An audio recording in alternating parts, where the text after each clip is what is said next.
Beautiful, beautiful East River and all that. Hudson River or East River? What are we looking at, guys? Hudson. Sean, it's beautiful. It's It's beautiful. I feel like I'm on the front of the Titanic right now. There you go. We don't even know where we are, guys. This is where we're on the 50th floor. We're having a good time in a segment we call 2-Point Conversing. Here's what it is. I spent most of my time in a press box. Sean spent most of his time on the field. This feels like a press box. It does. We agree on a lot, but we do disagree on some. Let's get to the first topic here. Sean, you tell me if you agree or disagree. We'll put some time on the clock. All right, the Panthers, they made that big move last week when they traded for Sam Darnold, but they still hold the 8th overall pick. Many are wondering what they plan to do to protect Darnold or get him another weapon. Here's a statement. If Trey Lance, Mac Jones, or Justin Fields falls to number 8, the Panthers should take a quarterback. Sean, your thoughts?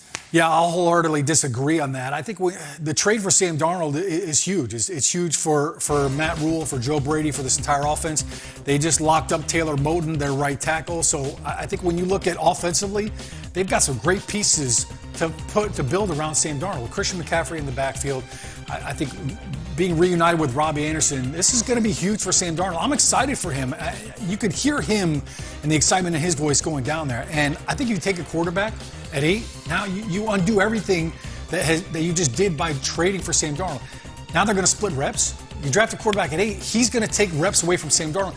Sam Darnold needs more reps now more than ever because it's going to be his third offense in basically 4 years. So I think this is a great move for Sam. I think it's got a huge upside for Carolina if things work out. But this is the best supporting cast Sam has had around him. So let's see what he can do. It's great for Sam, but if the Panthers did the work and are like, we love Trey Lance, we don't think we're going to be able to get him at 8 and he falls to him, or if we love Justin Fields or Mac Jones, I don't think you abandon your draft board. The Sam Darnold pick to me, look, it's not that they settled on Sam Darnold, but they were very aggressive in getting Matt Stafford. They didn't get him. They were very aggressive in Deshaun Watson before what's going on there. They didn't get him. This is almost their third pick in veteran stuff. So if you have a rookie quarterback that you graded high throughout the process and he falls to you, you can't not take him because you got your third pick as far as a veteran quarterback goes. I'll just double it down and say his draft brother, Josh Rosen, a lot of times it was like, hey, this is going to be Josh Rosen's new start in Miami. Well, if you like someone better, you draft Tua. This is going to be his new start here. You like someone, it sometimes doesn't go well for the player, and that's just the history of the NFL. All right, I'll give you another one here. In his latest Scouts notebook, Bucky Brooks names Kyle Pitts as the best player in the entire draft class. However, no tight end has ever been selected in the top 4 of the NFL draft. So here's the statement, Sean. Kyle Pitts will be the first non-quarterback selected in April's draft. I love Bucky Brooks, man. He's always got some great insight. I think when you look at Kyle Pitts, I mean, everybody's been wowed by his pro day. His film was even better. But yet, I look at that position and, look, I think if we called him a wide receiver, people might have a different feeling about him or conversation. But I don't know that he's the first non-quarterback off the board. I think Jamar Chase is better, and I think even though they're Chase, both pass catchers, they both are. They're different. I feel like Kyle Pitts is more in the middle of the field. Jamar Chase is going to win on the outside. The problem with a tight end is that you're not going to have as many one-on-one shots. You're not going to have as many opportunities. I just don't think you're going to get as many targets that would justify that high of a pick. And of course, the system. Look, every system has their number 1 and number 2 receiver. Not every system and every team has great plays designed for number 1 tight end and 2 tight end. I think it's going to be Pitts, and I think he's going to break ground. I think this is one of those rare prospects where it's like, here's what history has told us, but we're a forward-thinking team, and this guy's just an alien. We're going to go with him. I honestly do. I put out the mock draft last week. The response I got around the league was that I didn't value Kyle Pitts high enough, and I had him going 7th overall, saying that there's no way Atlanta, Cincinnati, and Miami would all let him fall and take somebody else. Now, historically, offensive tackle, pass rusher, quarterback. That's where you see your top 5 picks. Maybe a wide receiver here and there. In this case, I think tight end. I think he's the first one off the board. I just don't know which team. I don't know if it's Atlanta, if it's Cincinnati, or if it's Miami. I'll say this. There won't be any fans booing if they take Kyle Pitts. Fans are obsessed with this guy. They love him. All right, last one. Yesterday, our own Kyle Brandt said the Jets, despite all the mock drafts and despite all the insight, they should take Justin Fields over Zach Wilson with the 3rd overall pick. Here's the statement I'm going to make. Zach Wilson not playing against a single Big 5 power conference at all during the 2020 season would worry you if you're an NFL franchise. Not worried at all. If I'm an NFL team, I'm not worried about who Zach Wilson played against. I want to watch, what he did, and obviously, look, the same thing was kind of said about Carson Wentz when he was coming out. Like, he went to North Dakota State. Who did he play against? I think when you look at Zach Wilson on film, the amount of plays that he makes, the unbelievable throws, that doesn't matter the schedule that he's playing up against, and it's not like he didn't play against good players too. So I don't think any team is even worrying about that aspect right now.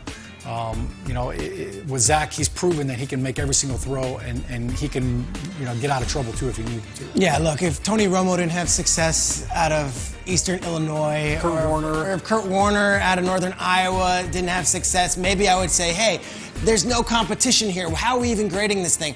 But we're in 2021.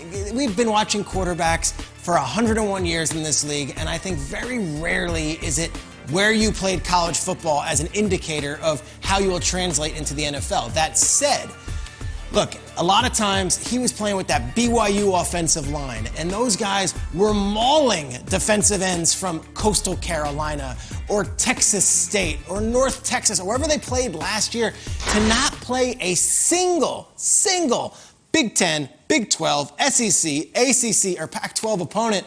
It would tell me that, hey, week 1, week 2, this might be a reality check for Zach Wilson once he sees J.J. Watt, Jadeveon Clowney, and maybe Myles Garrett breathing down on him as a Jets quarterback or 49ers quarterback, wherever he ends up going. Yeah, it's interesting. I think for him, he's going to have to show up and prove that the bright lights, like right here, like we're doing in this skybox, like they don't make you nervous. No, they don't, although I'm getting kind of hot. I did say East River when it was the Hudson.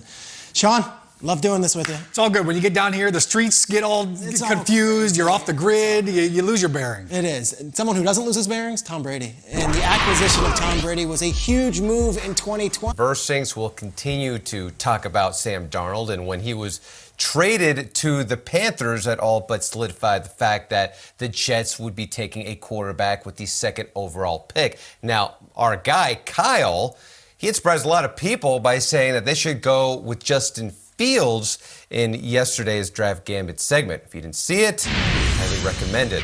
See all of our segments in our show. Come on. Darnold met with reporters for the first time as a member of the Panthers. His new head coach, Matt Rule, says Darnold's arm talent and his movement are a great fit for the players they have in Carolina. As for Darnold, the QB admitted it stung a bit when he found out the Jets were trading him, but says he's excited for a fresh start in Carolina. Anytime you're not wanted somewhere, that's always, a tough pill to swallow. But then it was the opposite feeling. You go from being unwanted, and then all of a sudden, the people in Carolina, wanted me and obviously traded for me. Meeting the people around here and getting to know everyone and, what the agenda is around here. I'm just very thrilled and excited to get going. Well, in free agency news, NFL Network's Tom Pelissero reporting running back James Conner visited with the Cardinals on Monday.